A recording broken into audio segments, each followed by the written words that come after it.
Sa'yo sa buntag, sa wala pa ang adlaw, si Choyo nagmata na, andam nga mulakaw. Bitbit ang sanggot, seryoso ang tinguha, sa kasalubi, bisag medyo tugnaw pa. Dito sa Kasyawan, nailhan ng agi, isog ug porsigido, buntag man o gabi. Bisag barato ang baligya sa tuba,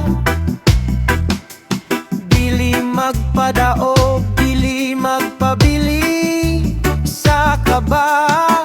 Matag tulo sa lina, naisingot nga sagol, para sa pamilya ang kakapoy, daling mawala ang kagol. Kaysa matag sa kanako, sa taas nga punuan, kaugmaon sa akong mga anak, ang akong sudongon.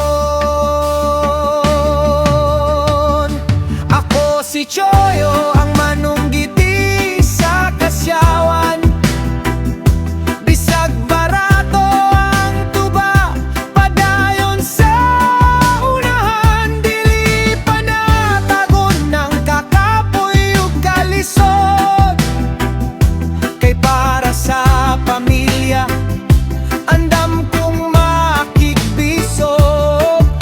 Patas ang laban, dangal ang taming sa dughan, ang pangandoy nila, maoy akong padulngan.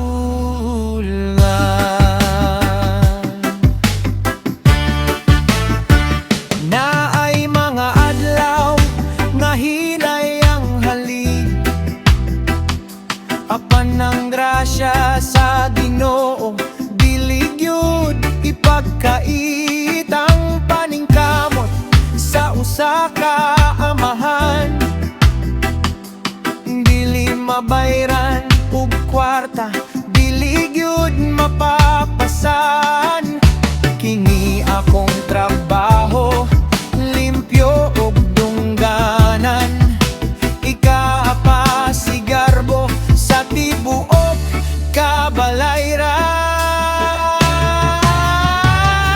Ako si Choyo, ang manunggiti sa Kasyawan. Bisag barato ang tuba, padayon sa unahan, dili panatagon ng kakapoy ug kalisod.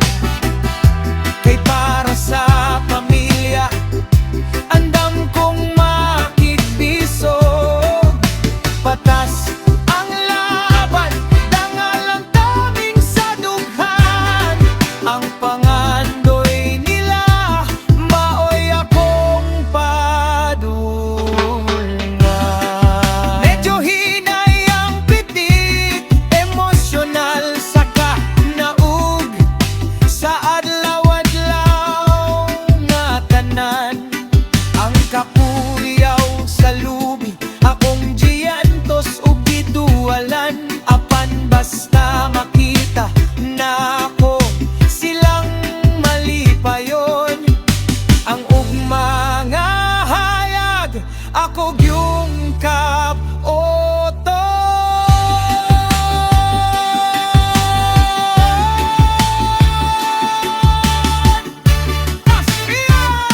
Ako si Choyo, ang